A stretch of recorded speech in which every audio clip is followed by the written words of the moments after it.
Before taking this 2024 KTM 690 Enduro R too far off-road, I knew the stock hand protection wasn't going to cut it.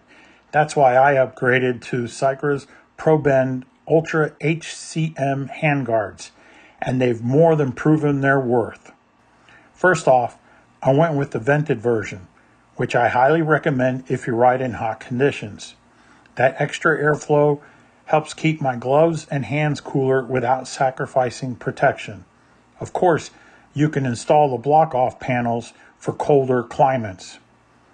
Now, the original setup came with a center mount, but on the 690, that blocked off the dash, especially the turn signal indicators. So I swapped for Cycra's U-clamp mount, and that cleared up the view while keeping everything tight and clean.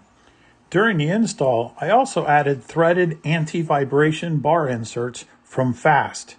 They help reduce bar vibrations and gave the guards a much more solid mounting point.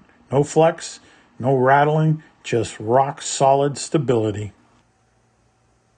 Another cool feature these guards have is replaceable sacrificial panels at the ends.